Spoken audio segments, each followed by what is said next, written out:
जय हिंद दोस्तों, कैसे हैं आप सभी लोग। मैं हूं आप सभी लोगों का दोस्त संचित। और दोस्तों, आज की इस वीडियो में हम लोग बात करने वाले हैं निफ्टी और बैंक निफ्टी में हमारा क्या व्यू रह सकता है मंडे के लिए। किस तरीके से आरबीआई की तरफ से बाज़ार को सेंटिमेंटली और लिक्विडिटी वाइज काफ़ी अच्छा बूस्ट करने की कोशिश जो है वो करी गई है। बाज़ार में शानदार जो है इस वक्त तेज़ी का माहौल जो बैंक्स में स्पेशली बना है, उसको किस तरीके से और आगे हम कैपिटलाइज करने की कोशिश कर सकते हैं। और क्या जो है निफ्टी अब ऑल टाइम हाइस की तरफ जाएगा, जब बैंक निफ्टी ने all time high, fin Nifty ने ऑल टाइम हाई जो है वो लगाने की तैयारी कर दी है और लगा चुके हैं। तो किस तरीके से हम लोग प्ले आउट कर सकते हैं सारी चीज़ों को, क्या सिचुएशन जो है वो बन सकती है, सब चीज़ें इस वीडियो में डिस्कस करने वाले हैं। दोस्तों, वीडियो शुरू करने से पहले चैनल को सब्सक्राइब कीजिएगा, बेल आइकन को दबाइएगा और इस वीडियो का लाइक में हम रखते हैं लगभग 1500 लाइक्स, जो कि आप पूरा कर ही देंगे। तो चलिए अब ज़्यादा टाइम वेस्ट ना करते हुए वीडियो को शुरू करते हैं। देखिए, सबसे पहली चीज़ अगर मैं यहाँ पे बात करता हूँ ग्लोबल मार्केट्स के बारे में, तो ग्लोबल मार्केट्स में शानदार तेज़ी फ्राइडे के सेशन में बनी है। अब डाउ की अगर आप बात करते हैं, लगभग 450 पॉइंट ऊपर, नैस्डैक 250 पॉइंट ऊपर। यूरोप के बाज़ार ½ % के आसपास की तेज़ी के साथ बंद हुए हैं फ्यूचर वाइज। अगर मैं एशिया की बात करता हूं तो मिक्स टू पॉजिटिव, और स्पेशली जापान का मार्केट 1.5% ऊपर जो है वो फ्यूचर्स जो है हम लोग को कारोबार करते हुए दिखाई देंगे। तो ओवरऑल ग्लोबल मार्केट्स में काफ़ी अच्छी तेज़ी के साथ बंद हुए। जो यूएस का फ्राइडे को जॉब्स डेटा आना था, ऑल इम्पॉर्टेंट जॉब्स डेटा, क्योंकि मैंने आप लोगों के साथ डिस्कस किया था कि प्राइवेट जॉब्स का डेटा जो है वो कमज़ोर आया है। प्राइवेट जॉब्स के डेटा को उतना रिलायबल नहीं माना जाता, ये चीज़ हमने डिस्कस करी थी। और अगेन जो गवर्नमेंट जॉब्स का डेटा आया, एक्सपेक्टेशन थी कि 1,26,000 जॉब्स ऐड होंगी। जॉब्स ऐड हुई 1,39,000 के आसपास, 1,39,000 के आसपास। तो इकोनॉमी में जो एक क्रैकडाउन का डर था, वो जो है डर निकलता हुआ दिखाई दिया है, और इस वजह से डाउ, नैस्डैक, बिटकॉइन में तेज़ी और गोल्ड में हायर लेवल से गिरावट आई है। तो जो पैनिक की सिचुएशन बन रही थी वो डेफिनेटली अभी के लिए सब्सिडाइज हो चुकी है। अब जो है हम लोग को किस तरीके से आगे के लिए प्ले आउट करना है। देखो, अगले हफ्ते आई गेस यूएस का इन्फ्लेशन डेटा आएगा, तो वो इम्पॉर्टेंट रहेगा। किस तरीके से देखना होगा, हमारा इन्फ्लेशन प्रिंट आएगा, वो देखना इम्पॉर्टेंट होगा। तो ये कुछ डेटा हैं जिनके ऊपर नज़र रखेंगे। बट ओवरऑल अगर आप स्ट्रक्चर देखते हैं, तो स्ट्रक्चर इस वक्त काफ़ी स्ट्रॉन्ग जो है वो बना हुआ है। निफ्टी का structure, bank Nifty and financials का तो स्ट्रॉन्ग बना ही हुआ है। रीज़न था आरबीआई पॉलिसी। आरबीआई की जो एमपीसी मीटिंग थी, उसमें एक शानदार डिसीजन जो है कुछ लिए गए गवर्नर साहब की तरफ से।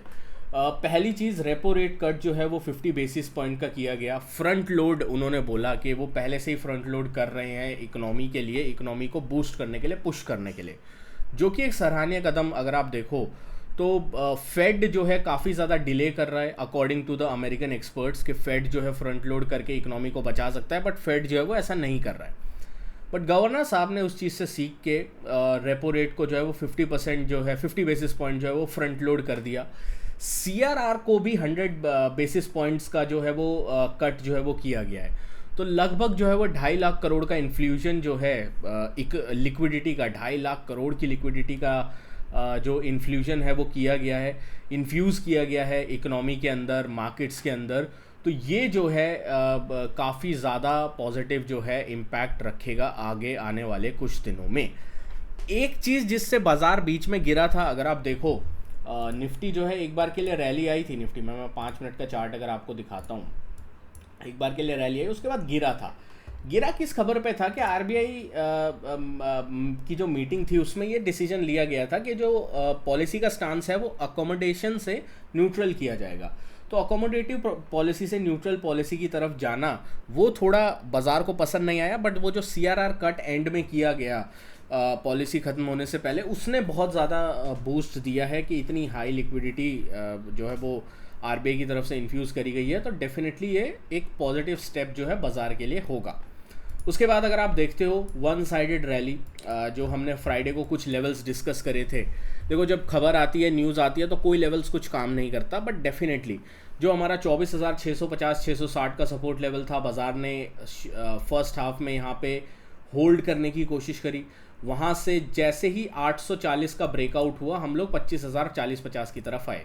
और जैसा मैंने टेलीग्राम पे भी आप लोगों को बताया था, अपडेट दिया था कि 25,000 की तरफ हम लोग पोजिशनली जा रहे हैं जैसे ही हम 24,750 के ऊपर 24,725 के ऊपर निकलते हैं। तो ये चीज़ हमने ऑलरेडी टेलीग्राम पे डिस्कस करी हुई थी। इसी तरीके की अगर आप डिस्कशंस और वगैरह ज्वाइन करना चाहते हैं, खबरों वगैरह से अपडेट रहना चाहते हैं स्टॉक मार्केट से रिलेटेड, तो हमारा ऑफिशियल फ्री टेलीग्राम ग्रुप है, आप ज्वाइन कर सकते हैं। हमारी कोई पेड सर्विस वगैरह कुछ भी नहीं है। अगर आप ऐसे किसी ग्रुप से एडिड हैं तो प्लीज़ वहाँ से एग्जिट कर जाइए। हमारा एक ही ऑफिशियल ग्रुप है जिसका डिस्क्रिप्शन में आपको लिंक मिल जाएगा। अब मंडे के लिए और नेक्स्ट वीक के लिए हमें क्या प्लान करना है? देखो, यूएस का जॉब डेटा अच्छा आया है, इकोनॉमी के लिए अच्छी चीज़ है। यूएस की इकोनॉमी अच्छी रहेगी तो वो बाकी देशों को तंग नहीं करेगा। दूसरी चीज़ जो हम लोग को अब ध्यान रखनी है कि आरबीआई पॉलिसी से जो लिक्विडिटी का इन्फ्यूजन आया है, क्या वो हम लोगों को एक बड़े रेजिस्टेंस को निकालने में कामयाब देगा या नहीं देगा, स्पेशली निफ्टी में। क्योंकि मेन प्रॉब्लम निफ्टी में ही है। बैंक्स निकल गए हैं, 55,850 का लेवल था, ब्रेकआउट किया, वन साइडेड रैली। फिर निफ्टी निकल चुका है, 26,550 का लेवल था, ब्रेकआउट किया, वन साइडेड रैली। इस टाइप की रैली निफ्टी में अभी भी मिसिंग है। वो मिसिंग क्यों है? अगर मैं थोड़ा ब्रॉडर टाइम फ्रेम पे चार्ट करता हूँ, 45 मिनट का टाइम फ्रेम आपके लिए लगाता हूँ निफ्टी का, तो हम लोग यहाँ पे देख रहे हैं एक 25,050 यहाँ पे रेजिस्टेंस है, पिछली बार यहाँ से गिरा था। दूसरा एक लेवल है 25,075, यहाँ से गिरा था। तीसरा एक लेवल है 25,130, 125 यहाँ से गिरा था। तो बाजार जो है 3 बार इन लेवल से गिर चुका है प्रीवियसली। ये अब चौथी पांचवी बार आ रहा है अटेम्प्ट करने के लिए। तो फोर्थ या फिफ्थ टाइम में अगर बाजार जो है पहला लेवल 25,040-50 इसको ब्रेकआउट करता है तो, दूसरा लेवल 25,075 इसको ब्रेकआउट करता है तो, और 25,125, 130 इन लेवल्स के ऊपर हमें ध्यान रखने की ज़रूरत है। 25,125 के ऊपर अगर निफ्टी निकलता है, ऑल टाइम हाइज जो है बहुत कैजुअली और बहुत जल्दी हमें आते हुए दिखाई देंगे। अगर 25,125 के ऊपर निफ्टी का कोई भी डेली क्लोज आता है तो, या एटलीस्ट एक 45 मिनट का कैंडल क्लोज हमें मिलता है तो इस चीज़ का हमें ध्यान रख के चलने की ज़रूरत है। ऑन द डाउन साइड में अब क्या रखना है, क्योंकि यू नेवर नो कब जो है सिचुएशन चेंज हो जाए, कब कोई खबर आ जाए रशिया की तरफ से कोई अटैक हो जाए, क्योंकि ये रशिया यूक्रेन अभी भी चल रहा है बैकग्राउंड में। तो उसको अगर हमें काउंटर करना है तो एक लेवल अपने पास डिफाइंड होना चाहिए कि इसके नीचे हम लोग लॉन्ग नहीं रहेंगे। वो होगा 24,950, 960 का। अगर इसके नीचे निफ्टी ट्रेड करना स्टार्ट करता है तो एक बार के लिए एग्जिट करना हम लोग बेहतर समझेंगे। बैंक निफ्टी की मैं बात कर लेता हूँ। बैंक निफ्टी में अगर हम देखें तो एक क्रिटिकल जो जोन मेरे को दिखाई दे रहा है वो दिखाई दे रहा है 56,400 से 56,325 का जोन। जब तक आप इस लेवल के ऊपर है, bank Nifty buy on dips रहेगा। ठीक है, ऑल टाइम हाइज पे ये ऑलरेडी चल रहा है, तो ऊपर के लेवल्स खुला नीला आकाश है, कहीं भी जा सकता है।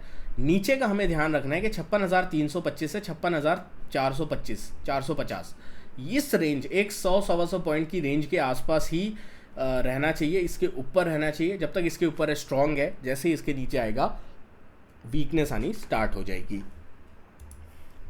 सेंसेक्स की बात कर लेते हैं।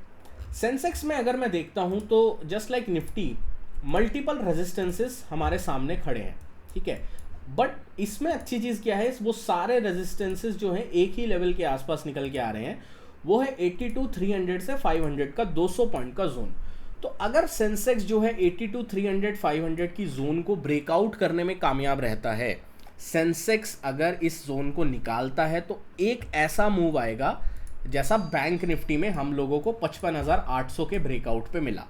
इस टाइप की कैंडल्स हमें सेंसेक्स में बनती हुई दिखाई दे सकती हैं अगर हम 82,300, 500 के जोन को निकालते हैं तो इस चीज़ का अपने को ध्यान रखना है। ऑन द डाउन साइड में जब तक सेंसेक्स जो है 81,800, 81,700 के ऊपर सस्टेन कर रहा है, तब तक हम लोगों को एक अच्छा मोमेंटम जो है वो प्रॉबेबली मिलता रहेगा। 81,700, 800 के नीचे जैसे ही सेंसेक्स आता है हम लोग को एक डाउन साइड का मोमेंटम देख सकते हैं। बाकी अगर आपको गोल्ड एंड क्रिप्टो से रिलेटेड हमारा जो गोल्ड एंड क्रिप्टो का ग्रुप है उसे ज्वाइन करना है, आप लोग जो है डिस्क्रिप्शन में दिए गए एक्सनेस के लिंक से अकाउंट ओपन कर सकते हैं। ऑलरेडी आपका एक्सनेस में अकाउंट है तो आपको सिंपल क्या करना है, पार्टनर कोड चेंज करना है। पार्टनर कोड चेंज करने का पूरा प्रोसेस मैंने अपने टेलीग्राम ग्रुप पे बनाया हुआ है, शॉर्ट्स डाला हुआ है, आपके लिए वॉइस नोट डाला हुआ है। पार्टनर कोड कितना कैसे पेस्ट करना है, ये वाला जो पार्टनर कोड है ये आपको पेस्ट करना है, और उसके बाद आपको किस तरीके से पार्टनर कोड चेंज करने के बाद ईमेल हमें लिखना है, वो सब मैंने अपने टेलीग्राम ग्रुप पे डाला हुआ है, आप चेकआउट कर सकते हैं। तो मिलता हूँ आपसे दोस्तों नेक्स्ट वीडियो में। Thank you so much for watching guys. जय हिंद, वंदे मातरम।